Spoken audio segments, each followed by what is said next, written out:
बुद्धि जब विवेक चुके तो विकृति कहलाए। दुनिया को तमाशा करते हैं वह गुणिया कहलाते। अज्ञानी तो अकेला डूबे, ज्ञानी का काफिला पूरा। जात पात की बात नहीं है, सारा खेल समझ कर। સંત શ્રી શ્યામ બાપુના આશીર્વચનમાંથી વિષય હું, આત્મા અને ઉત્પત્તિ, પ્રકરણ હુંનું મહત્વ, પાર્ટ 5।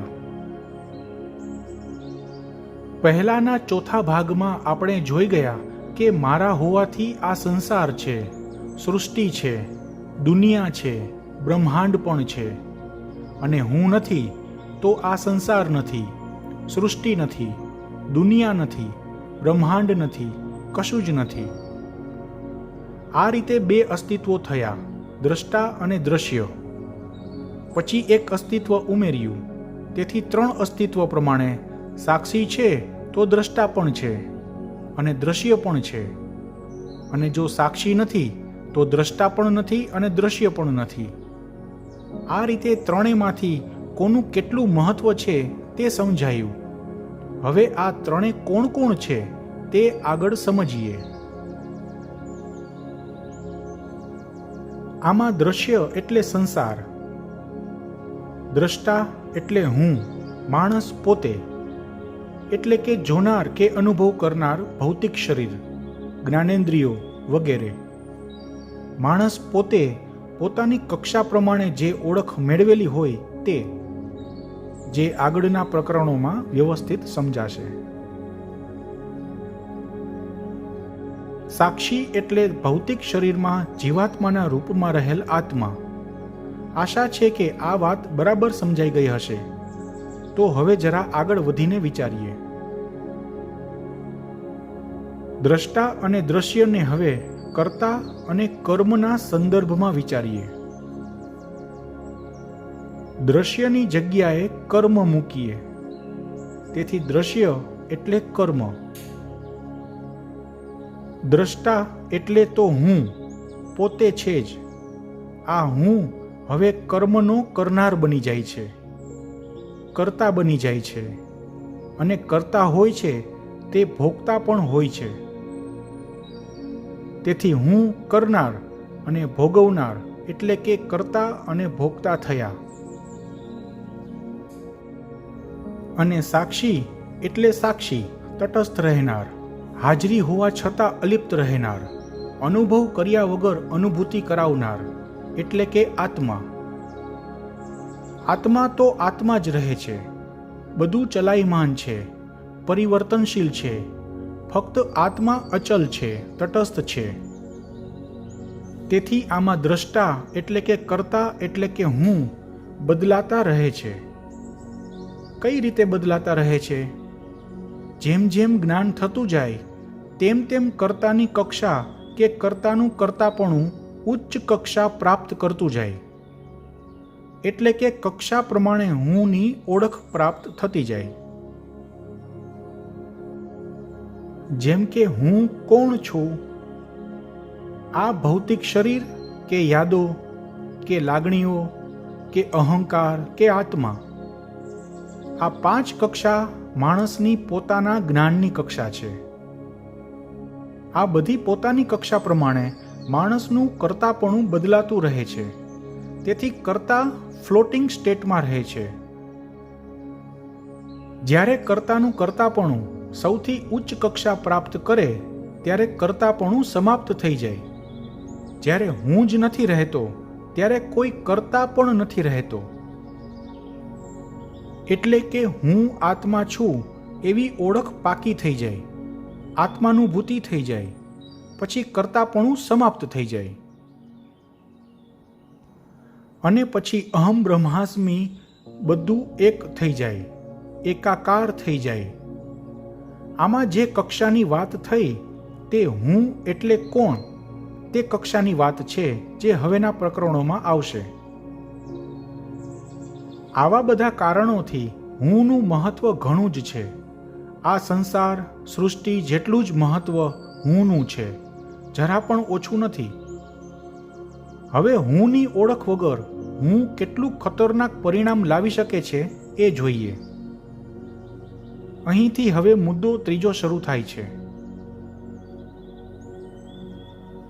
આપણે જોયું કે હું સમસ્ત માટે લાગુ પડે છે.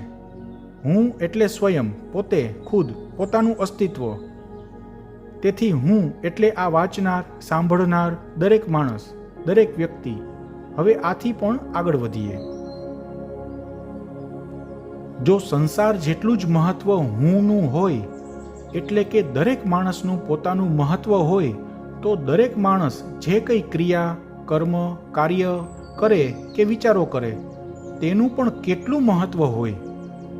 સીધી વાત છે, પોતાનું મહત્વ સંસાર જેટલું હોય તો પોતાના કરેલા કાર્યો, પોતાના કર્મો અને પોતાના વિચારોનું મહત્વ પણ સંસાર જેટલું જ હોય. વિચારોનું મહત્વ એટલા માટે કે વિચારોથી પણ કર્મો બને છે. જેમ કે કર્મો શરીરથી બને છે, પરંતુ શરીર દ્વારા કર્મો કરાવનાર તો મન છે. મનમાં થતા ભાવ વિચારો છે. મનના અને મગજના આદેશ વિના શરીર કંઈ ન કરી શકે. તેથી કર્મ કરાવનાર મન, મગજ છે. આ રીતે મનથી, વિચારવાથી પણ કર્મો બને છે. આને માનસિક કર્મો કહેવાય અથવા વૈચારિક કર્મો કહેવાય. ભૌતિક સંસારમાં વૈચારિક કર્મોનું ખાસ મહત્વ નથી હોતું. માણસ ચોરી કરવાનું વિચાર્યા કરે તો સજાને પાત્ર ગુનો નથી, પરંતુ ખરેખર ચોરી કરે તો સજા થાય.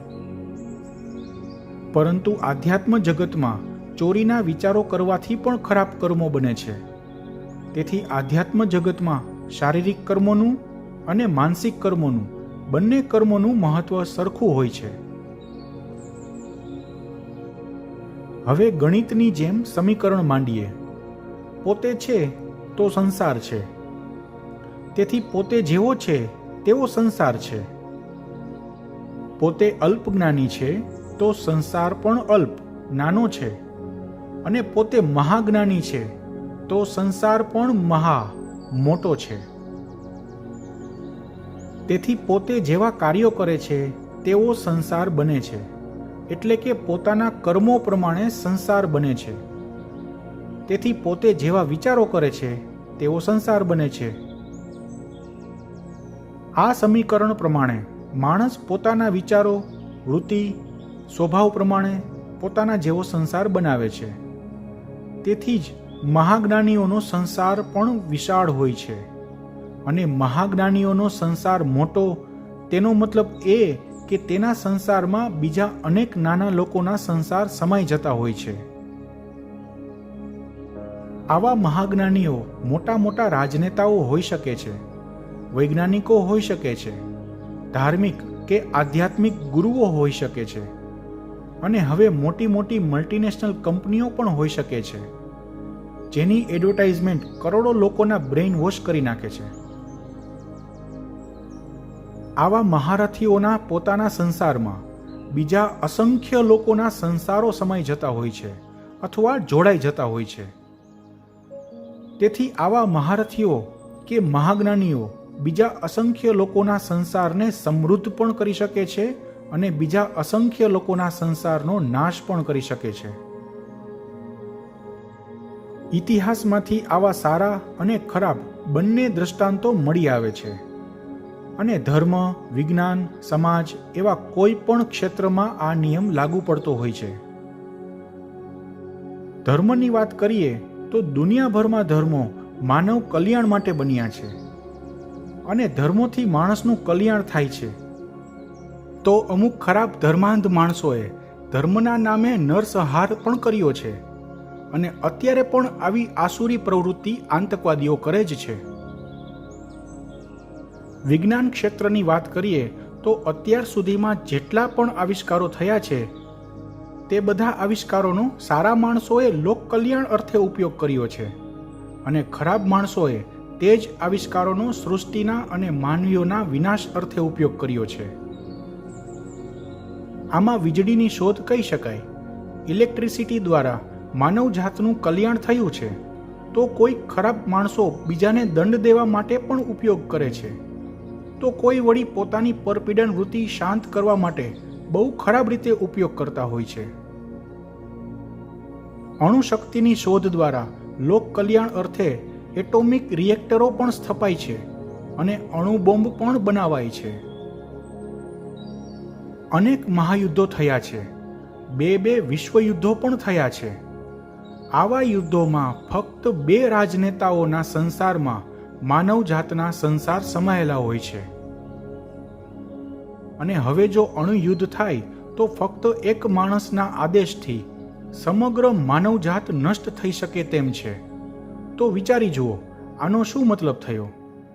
આખી માનવજાતનું ભવિષ્ય એક વ્યક્તિના હાથમાં છે. તેથી તે એક વ્યક્તિના સંસારમાં આખી માનવજાતના સંસારો સમાયેલા હોય છે. અજ્ઞાની તો અકેલા ડૂબે, જ્ઞાની કા કાફિલા પૂરા. ભવિષ્યની વાત કરીએ તો ઇન્ટરનેટની શોધ અત્યારે બધાને બહુ જ લાભકારી લાગે છે, પરંતુ ભવિષ્યમાં તેના માઠા પરિણામો માનવ જાતે ભોગવવા પડશે. ઔદ્યોગિકરણથી થતું ગ્લોબલ વોર્મિંગ આખી પૃથ્વીને ઉજ્જડ, વેરાન, બેજાન બનાવી દેશે. વધુને વધુ પાવરફુલ આર્ટિફિશિયલ ઇન્ટેલિજન્સ મશીનો માનવ જાતને ક્યારે ગુલામ બનાવી દેશે તે જ ખબર નહીં પડે. જો કે શરૂઆત થઈ ગઈ છે. જીનેટિકલી મોડિફાઈડ ફૂડ અને અમુક જીવો, સત્વ તત્વ વિનાની સૃષ્ટિમાં માણસ જાતનું ગજું નહીં. આવા ઘણા આવિષ્કારો અત્યારે માણસને ગુલામ બનાવે છે અને ભવિષ્યમાં ભયંકર પરિણામ લાવી શકે છે. સામાજિક ક્ષેત્રની વાત કરીએ તો રીતિ રિવાજો, કુરિવાજો વગેરે બધું 1-2 મહારથીઓ દ્વારા જ શરૂ થતું હોય છે અને સમાજમાં ફેલાતું હોય છે. હાલના સંજોગો પ્રમાણે જોઈએ તો શરદી, ખાંસી, તાવ જેવી બીમારીના કારણે ભારતમાં દર વર્ષે 1.5 થી 2 લાખ મૃત્યુ થાય છે. ક્ષય રોગ, ટીબીથી ભારતમાં દર વર્ષે 5 લાખ મૃત્યુ થયા જ છે. રોડ અકસ્માતનો મૃત્યુદર તો ઘણો વધારે છે. છતાં ક્યારે પણ લોકડાઉન નથી થયા, કર્ફ્યુ નથી થયા.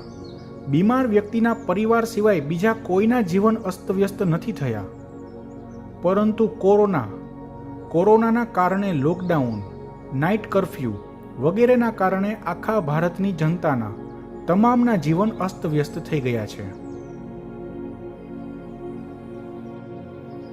આ રીતે દરેક ક્ષેત્રના અનેક ઉદાહરણો લઈ શકશો કે જેમાં ફક્ત એક માણસના નિર્ણયો કે 2-4 માણસના નિર્ણયો આખા દેશની કે આખી માનવજાતિની સમાજ વ્યવસ્થાને પ્રભાવિત કરી શકે છે. જો વિજ્ઞાન પોતાની દિશા બદલશે તો સારા પરિણામો પણ આવી શકશે. પરંતુ વર્તમાન સમય સુધીનો ઇતિહાસ જોઈએ તો આધ્યાત્મિક દ્રષ્ટિએ પ્રગતિ કરતાં પતનની શક્યતા વધારે દેખાય છે. હું વિજ્ઞાનની વિરુદ્ધમાં નથી, હું પોતે જ વિજ્ઞાનવાદી છું. કારણ કે આધ્યાત્મ પણ સર્વોત્તમ કક્ષાનું વિજ્ઞાન જ છે. એટલે જ તો વિજ્ઞાન દ્વારા સત્યની શોધ કરું છું. આત્મા પરમાત્મા વિશે સમજાવું છું. હું આશાવાદી છું કે નિરાશાવાદી છું એવી પણ વાત નથી. ખરેખર હું પરિણામવાદી છું.